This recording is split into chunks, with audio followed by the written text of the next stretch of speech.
Welcome to NP&J. We're going to talk about video games. And sandwiches. Hello, welcome back to NP&J. Hey. We're going to another world to freeze some things and find out more about, I guess, whatever Pete's doing. Oh no, the building's on fire! Wreck-It Ralph has been here. He needs our help. So, what I recommend to people is if you watch TV or have a computer screen or something, and it's fairly big, you know, you watch from distance in couch, living room, your room, whatever, and it's a flat one, and you get problems with like your eyes hurting or headaches from viewing for a certain amount of time, I recommend switching to curved, because we had one of the bigger TVs, one of Jessica's, and we had it in here and we were watching it, and it would always give me headaches. But then I went out and I got a curved one, and I don't get headaches anymore. It's amazing. Yeah, and he watches a lot of TV. I do. Well, YouTube. And this is kind of something I think it was Steven Spielberg and I'm thinking James Cameron. I guess they'd been in an interview where they were talking about like the future of movies and TV shows and that, and they're like, it's all going to move to the internet. Like, you got to start moving away from the dependency of that. And it's a generational thing. I think younger people. Jump. You got to do the blocker, whatever the tech hit or whatever it's called.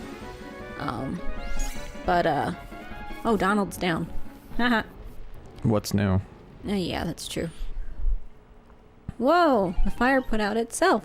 That's good. Yep. Well, that takes care of that. Hey!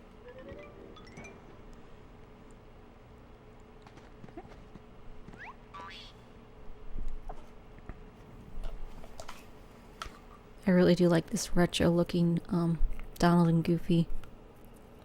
Because Donald used to have a really long This appears to be a portal to beak. the past. Yeah, it was the strangest thing. Stop gawking and start thinking of a way we can use it to our advantage. Okay. Now, perhaps I could give I can hear one you more brushing your chance teeth to over there. redeem yourself. I'm just making sure I don't have anything in there that I need to floss later. Why do? I liked how she's like, we can use this to our advantage, and he's like, We here? okay. Well, if it isn't the cornerstone of light. Now we can take the castle from those fools, but we'll have to proceed with the utmost of care. Coming back to Disney, for me growing up, I never watched any of the Mickey Mouse stuff. Mm-hmm. It was always, you know, the mainstream She must have known all along. Disney stuff. Yeah? Let's see if that door's connected to the past. Huh?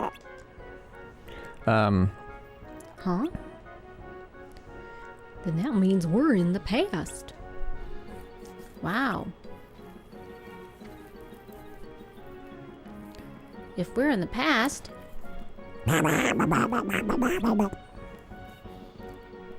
Hold on, Phyllis. Remember what Merlin said?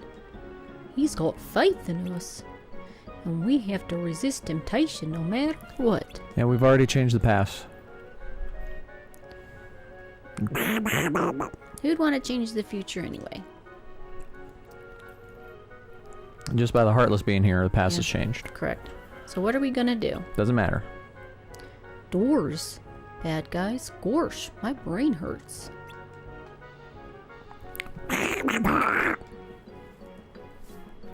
So you didn't watch Mickey so much? Yeah, I never watched a lot of the straight up Mickey Mouse. I remember watching Fun and Fancy Free, which I think had them going on fairy tale adventures. Mm-hmm. I don't know, 1, 2, 3, 4.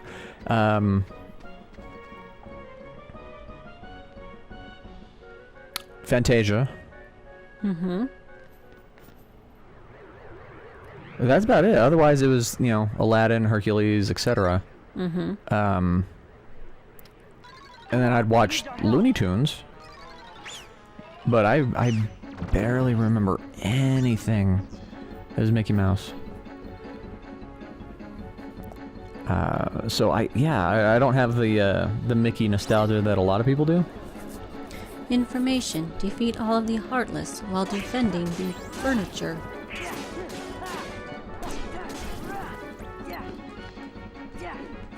What? Oh, there it is. Yeah, I don't know. I grew up. I mean, the cartoons I watched were, My Little Pony, Rainbow Bright. Yeah. I've seen some Rainbow Bright. Wow, that's a lot of them. Good job, Donald.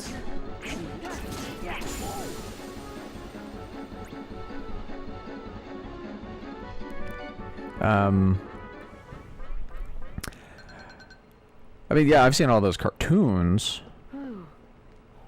Yeah, I don't know, like the Care like Bears and yeah, Care Bears and that, and Gummy Mickey Bears Mouse, Mickey Mouse Playhouse or Mickey Mouse Clubhouse or whatever. I know that's old. Like that's Annette Funicello. Like that's back in the 50s, 60s when it started. And it was Tailspin. On the other side of Yeah, I love Tailspin. Rescue Rangers. construction on that wretched The one with the ducks. But until then, their DuckTales? cornerstone Yeah. light lies unguarded, with all Here of its in power still Duckburg. contained. The cornerstone. I loved that one.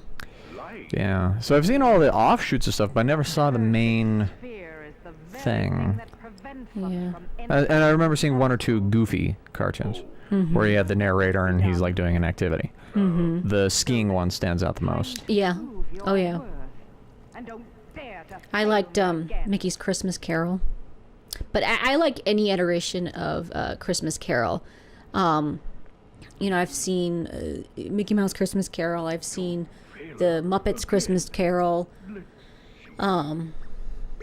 Seen I just gotta smash that cornerstone to like the one with smithereens. Patrick Stewart. I know there's just been a lot of different variations of it, and My old boat back. and I don't. It's just a story that I really, really like. Of course, some of them, like when Scrooge, after he wakes up, Still, something doesn't seem right. nope, it doesn't. The Pete we met here had kind of an attitude, but he didn't seem like a bad guy.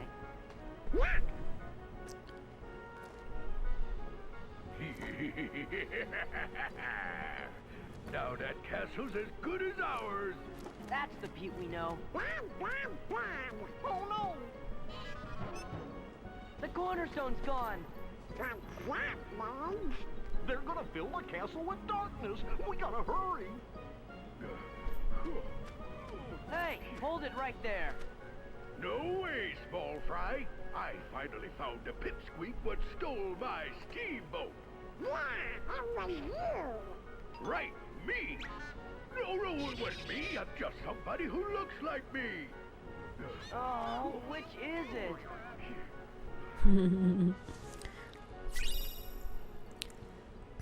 Window of Time map. Cool. Don't need so many maps. Nope. I'm gonna sneeze. Goes in tight in advance.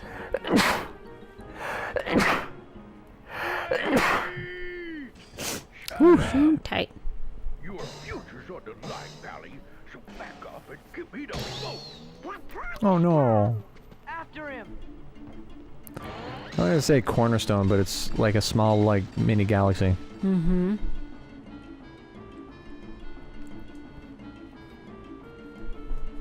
You mugs couldn't follow me if you Information. Break the cage before Pete escapes. But he kinda did. Eh. Why did he attack us? He could've just kept going.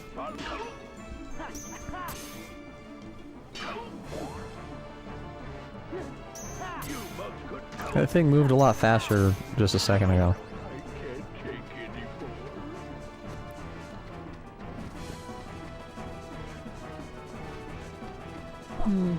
Oh, what are you gonna do? Oh. Well, usually it does it automatically, so it's just kind of like... Right?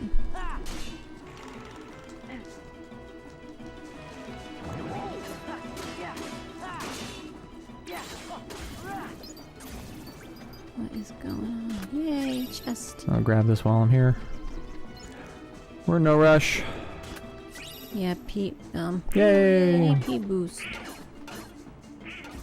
I guess the boat's going backwards. Yeah, can I hit it from here? No, you have to grab the crane, I guess. Humbug. Humbug. Speaking of Christmas Carol. Oh yeah, and what is I think the Mickey Mouse version has, after Scrooge comes back, he goes to Mickey Mouse's house or Cratchit's house, and he gives him toys and all that. Where actually in the book, he didn't. He went to church and he went to his nephew's house and that, and Cratchit didn't know that it was Scrooge who had sent the goose and all that until the next day at work. But it was just a cute little touch for the no, don't let him escape. In the Mickey Mouse version.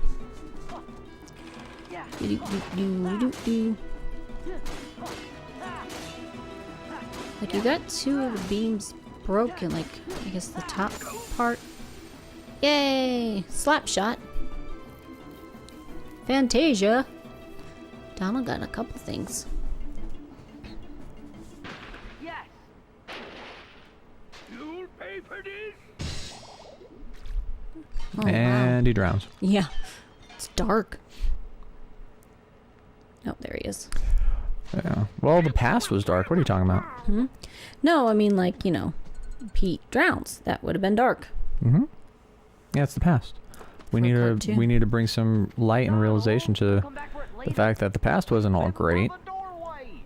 People say, "Oh, I was born in the wrong era. I should have been born in the 20s, the roaring 20s, or the 50s, or it's just like you do realize that it would have been miserable living back then compared to it is now. I mean, just from the level of technology and luxury that we have. Mm-hmm. Well, yeah, and it would depend on a lot of different things. Like, my mom remembers not really in certain areas where she lived, they didn't have the running water, and and my dad Inside toilet. and my dad remembers or did remember or did tell stories about you'd fill up a thing of water and the cleanest person gets in first, but they're the ones who also has hot water, and the last person has the cold dirty water. And now we have the luxury of having to worry about water conservation, because people use so much of it, or leave the faucet running while they're brushing their teeth when they don't need to have it running the entire time. And there's a lot of things that we can complain about now, because in the past, we worried about it. We had to worry about polio. We had to worry about mumps and measles and. Well, we have to worry. We have to worry about that now too, because we got people who are like, "No, vaccinations are bad for you." It's like they cured diseases that we don't have anymore, and you not taking it, they're coming back. Mm-hmm. Like I heard reports that there was a whole school that got exposed to measles. Measles. In my entire life, I've never heard that until this last year or two. It's like, seriously? Well, and it's not so much because it's an issue I want to do more research on, because Sure. I don't want to.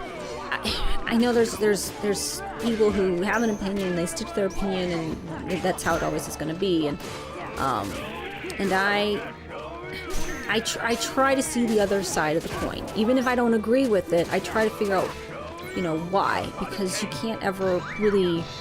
If somebody does have a faulty judgment on an issue, until you know why they think that way, it's pointless to even argue with them or whatever. How can you get to him? Oh, there you go. But with because there are, they're anti-vaxxers for measles specifically.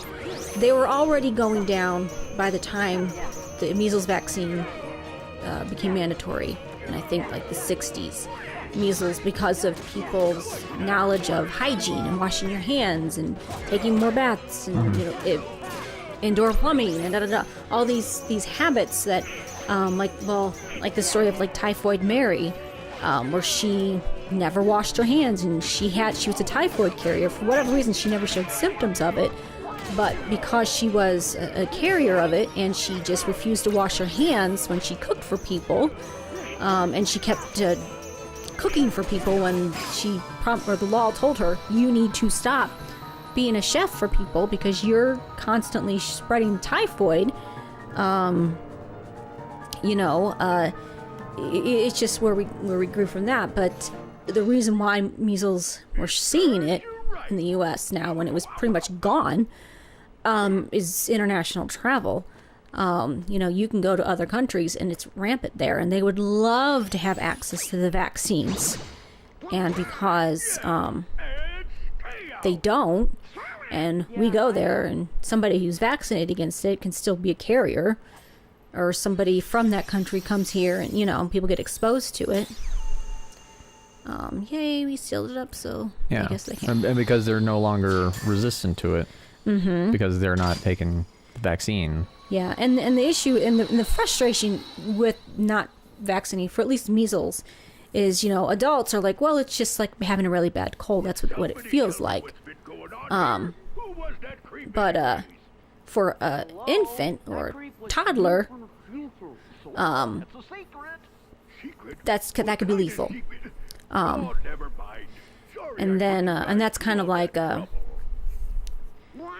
anytime you have a cold or whatever, you should never go around infants and whatnot because that could be lethal for them. Yeah. And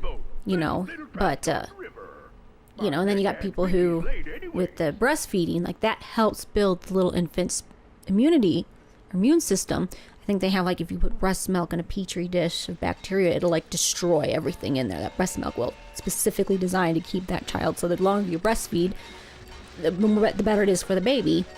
But then I watched a video the other day where this woman was like saying that breastfeeding is only like the last 10 years, like we haven't breastfed before 10 years ago. And I'm watching this video like, wow, there are people out there who firmly believe breastfeeding wasn't the most common, most natural thing for people to do until the advent of formula, with this only been within the last century.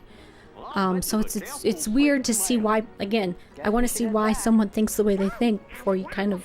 This is where you went wrong, because breastfeeding has been the only way to feed a baby until formula. Yeah, we've been fine up until now.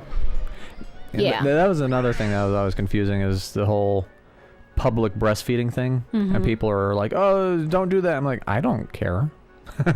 It's like, sure, whatever.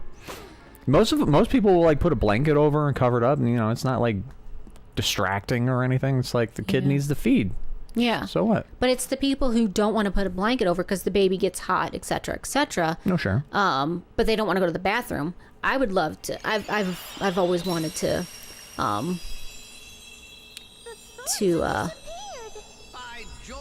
have a restaurant and have like nursing booths to where like and I'm trying to figure out in my head how to do it, but basically where if you're if your kid's there and you got to breastfeed, you can put up a partition so you don't cover the baby up, you don't go to the bathroom either. You can just nurse the baby right then and there, but because you got to be sensitive to both ways. You got to be sensitive to people who they're okay with breastfeeding out in public, they don't care, the baby needs food, you give the baby food. Yeah. But then there are other people who are like, well, they don't agree with doing it in public, and maybe they don't want their kids to see an exposed breast or whatever. So which is something I think needs to be. We're too prudish to the point where it's becoming a detriment. And I don't know if that's an advent of the culture or the religion or whatever, but because we're so anti-sex, we're having a lot of people who don't know anything about it, and it's natural body stuff. So when it comes of age where they're all hormonal and they are trying to figure out what to do about it, they're like, oh, I have all these feelings, I don't know what's going on. Because they've been, shut off from that exposure and that education, about it. Well, and it's more America. In Oh, Europe, yeah, I know. In Europe, they know the names of all the body parts, and they're taught reproductive stuff from very, very young, and it's natural and da-da-da-da. It's what it is. Yeah. But it is... I don't know. It's something that... they're just fighting like crazy. But it is something that... It's good to have a conversation about, but it's best to have it in, I guess, the mentality we're mature adults instead of that. And again, this is my take on any big issue or whatever. You know, until I know enough, I don't really want to form an opinion. You know, I do have my stances on issues, but the thing is I don't want to take away your right to have an opinion on the issue that is contrary to mine. We can still be friends if we don't agree about it. And that's the thing where, like, nowadays, if you disagree with somebody, they demean you and call you a bully or call say you you're this, stupid or you're an well, it's not idiot. even that. They just say you don't agree. It's basically you don't agree with me, therefore you're sexist. You don't agree with me, therefore you're this. You don't agree. You know, it's like they don't agree with you because they don't agree with you. It's their backstory. It's their history. It's their right to disagree with you. And I think that's that immature mentality we have in a lot of arguments. And it's just, you know, the keyboard warriors who just spout off whatever they want to, you know, while they're sitting at home anonymously yelling at people and saying awful things. You know, it's just you got to have that maturity that, you know, you have an opinion, someone else has a different opinion, and that's okay. That doesn't mean they're a terrible person. That doesn't mean they're less. That doesn't mean they think less of you just because they disagree with you. And even people who agree with me still have that negative opinion where people who just, you know, disagree or evil or da-da-da. And I, you know, and it's a sad story, like, all these stories going out where people, the villain of the story, everybody hunts them down to see who they're at or to see who they are on Facebook or whatever, and then send death threats. It's like, come on, we can be a little more mature, can't we? No. Can't we? No. Maybe? No. It's outside of our evolutionary ability. And that's what frustrates me, that maturity is not there. But we do need to go to the next episode. Yes. This one's been a little long, but it's been the cutscene's been going on. And we've been talking over them because, you know, it's just... Because we can. Yeah. All right, well, we'll see you next episode. Jojo. Bye. Snip. Snip. Transition noises. Ta-da! Oh no, it's gonna rain.